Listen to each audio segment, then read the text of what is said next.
Hi and hello friends, कैसे आप सब। उम्मीद करता हूँ आज भी आप अच्छे ही होंगे।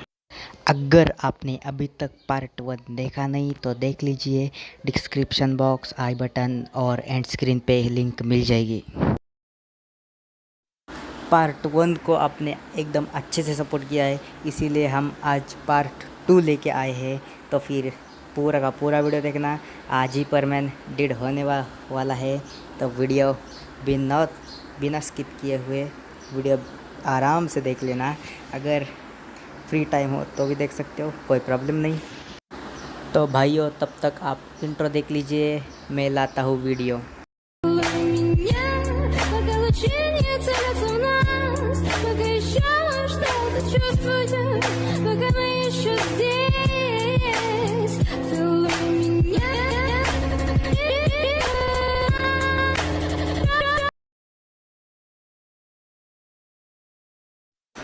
तो भाइयों, पार्ट 1 में हमने देखा था कि फैक्ट्री के साइट में आग लगी थी और वो आग परमैंस ने बुझा दी। बुझाने के बाद क्या होगा वो जानते हैं। तो फिर बुझाने के बाद यूँ होता ये है कि अब आग बुझाने के बाद वहाँ पे परमैंस थोड़ी ही वहाँ पे रुक के पार्टी करेंगे। वो तो अपने अपने घर चलने के लिए तैयार हो गए और जा भी रहे हैं।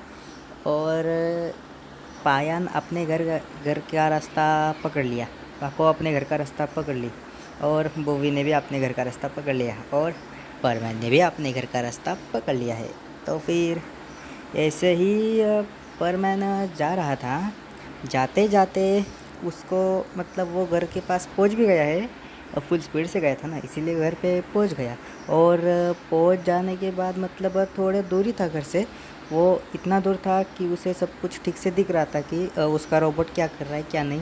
तो फिर वो देख रहा था कि उसका रोबोट बैठ के कॉमिक बुक पढ़ रहा था। तो फिर वो जो दरवाज़ा होता है ना मेन घर के अंदर आने जाने का, वहाँ पे देखता है। तो वहाँ से कुछ ब्लैक एंड वाइट शर्ट पहने हुए कुछ बदमाश होते हैं, वो घर के अंदर जाते हैं। अंदर जाने के बाद यो वो बदमाश उससे मुझे परमैन को लगता है कि कोई होगा शायद, मतलब कोई पहचान का आदमी, डैडी का मम्मी का पहचान का आदमी हो सकेगा वो। लेकिन वो बहुत सारे आदमी थे। और आदमी जब मित्सो के पास गए, मतलब उसके रोबोट के पास गए, रोबोट के पास जाने के बाद वो उनमें से जो मेन बॉस था वो बोला कि हमें तुम पर शक है, इसलिए हम पहले तुम्हें ख़त्म करेंगे और फिर देखेंगे कि परमैन हमें पकड़ने आता है क्या, और अगर आया भी तो हम उसे भी ख़त्म करने की पूरी कोशिश करेंगे। और वैसे ही मतलब अभी जो मैंने कहा वैसे ही वो मेन बॉस बोलता है और अपनी जेब से एक गन निकालता है, और मित्सो के रोबोट मतलब परमैन के रोबोट की तरफ वो गन करता है। तभी परमैन देखता है, और जब वो शूट करता है वो रोबोट के ऊपर, तब परमैन फुल स्पीड से सामने आता है रोबोट के, और सामने आने के बाद वो गोली सीधी परमैन को लगती है। हीरो हरा के टाइम में तो परमैन को बैच पे लगी थी गोली, लेकिन अब बैच के साइड लगी है, तो अब गोली अंदर चली गई है और परमैन किट भी कोई काम का नहीं रहा उसे बचाने के लिए। एक घुटनों के बल वो अभी गिर गया है, और नीचो के रोबोट ने मतलब परमैन के रोबोट ने देखा है परमैन को घुटनों के बल गिरते हुए।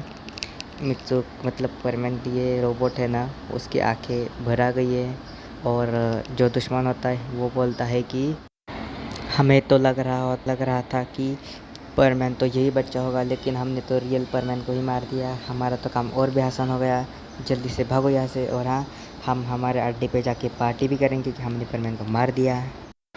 मित्सो का रोबोट रो रहा है कि परमैन आंखें नहीं खोल रहा, और तभी हमें सीन पायन के पास ले जाता है। और पायन खुद के मन में ही बोलता है कि मैं कुछ भूल रहा हूँ, कुछ याद नहीं आ रहा मैं क्या भूल रहा हूँ। हाँ, याद आया, मैंने तो परमैन के पास पैसे रखे, मैं उन्हें ले आता हूँ। फिर से सीन कट होके जाता है बूबी के पास। बूबी तो अपनी लैंग्वेज में विकी विकी करता है। मैं हिंदी में बता देता हूँ आपको कि बूबी बोलता है, अरे मेरा केला तो परमेन के पास ही रह गया, मैं जल्दी से उसे लेके आता। और फिर सीन कट होके पाको के पास जाता है और पाको भी बोलती है मन में कि मेरा पेंडेंट वाला बॉक्स तो परमेन के पास ही है, उसे भी लेने के लिए मैं जाती हूँ। और तीनों परमेंस रास्ते के बीच में मिल जाते हैं और वो तीनों एक साथ बोलते हैं कि हाँ तुम तुम्हारी चीज़ें परमेन के पास भूल गई क्या? तो वो तीनों बोलते हैं हाँ भूल गए, चलो जल्दी से लाते हैं। कुछ सेकंड बाद तीनों परमैन्स मित्सो के घर पहुंच जाते हैं और पायान बोलता है परमैन। और तभी मित्सो के रोबोट का मतलब परमैन के रोबोट की वॉइस आती है रोने की। और वो तीनों परमैन्स ज़रा ज़मीन की तरफ देखते हैं। नीचे देखने के बाद उन्हें दिखता है कि परमैन खून से लथपथ ज़मीन पे गिरा है और रोबोट रो रहा है। और ये देख के तीनों परमैन्स चौंक जाते हैं और उनके भी आंखों से आंसू निकल रहे हैं। और तभी सीन कट होके जाता है डोराएमोन के पास, मतलब डोरेमोन के पास। फिर हमें दिखाए जाते हैं जियान और सुनियो को। सुनियो ने एक नई वीडियो गेम लाई है और वो वीडियो गेम जियान ने छीन ली है। और सुनियो बोल रहा है कि वो गेम मेरी है, मुझे वापस दे दो। और जियान बोल रहा है कि पहले मुझे खेलने दो और फिर तुम खेलो, नहीं तो एक मारूंगा, इधर से उधर जाओगे। और फिर नोबिता डोरेमोन से बोलता है कि हम 1 साल हुए परमैन से मिले हुए, क्या हम फिर से परमैन से मिलने के लिए जा सकते हैं? फिर बीच में जियान बोलता है कि नोबिता तुम अभी भी उस टीवी सीरियल वाले परमैन से मिलना चाहते हो। और फिर डोरेमोन बोलता है कि नहीं, वो टीवी सीरियल नहीं है, क्योंकि 22वीं सदी में परमैन को खोज लिया गया है और वो रियल लाइफ में एग्जिस्ट करता भी है। और हाँ, वो लगे हद तक होशिनो सुमिर है ना, जो हमारे इस टाइम में है, वो परमैन के टाइम में शिजुका जितनी थी और परमैन नोबिता जितना था। तब मतलब तब का टाइम खोज लिया गया है। और फिर नोबिता खुश हो जाता है कि डोरेमोन रियल लाइफ में एग्जिस्ट होता है। तो फिर तो नोबिता बोलता है कि चलो जल्दी से घर जाते हैं, टाइम मशीन को पकड़ लेते हैं और जाते हैं। फिर डोरेमोन बोलता है कि घर जाने की कोई ज़रूरत नहीं है, हम यहीं से जाएंगे। और फिर बीच में नोबिता बोलता है कि हम उस बेल्ट से जाएंगे क्या?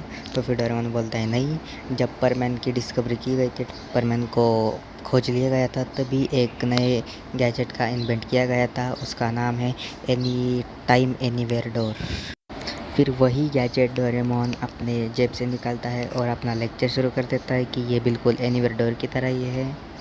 फिर नोबिता बोलता है कि बस लेक्चर बस करो, ये एनीवेयर डोर की तरह ही है ना, तो जल्दी से हमें परमैन के पास ले चलो। और सब जन बोलते तो फिर चलते हैं। और फिर डोरेमोन बोलता है चलो भाई, मुझे क्या है। एनी टाइम एनीवेयर डोर की मदद से पूरी डोरेमोन की टीम परमैन के घर के अंदर पहुंच गई है। लेकिन घर के अंदर पहुंचने के बाद अब डोरेमोन की पूरी गैंग को बहुत बड़ा झटका लगा है कि परमैन खून से लथपथ नीचे गिरा है। और नोबिता और बाकी डोरेमोन पलटन और परमैन की पलटन रो रही है और परमैन खुद से लथपथ है, तो अब होगा क्या? और तभी नोबिता रोते रोते बोलता है कि ये क्या हुआ? तो भाइयों, वीडियो अगर पसंद आया है आपको तो स्क्रीन पर जो भी लिखा है वो सब ज़रूर करना। और हाँ, पार्ट 3 भी जल्दी हम लाने की कोशिश करेंगे। Bye bye and Tata.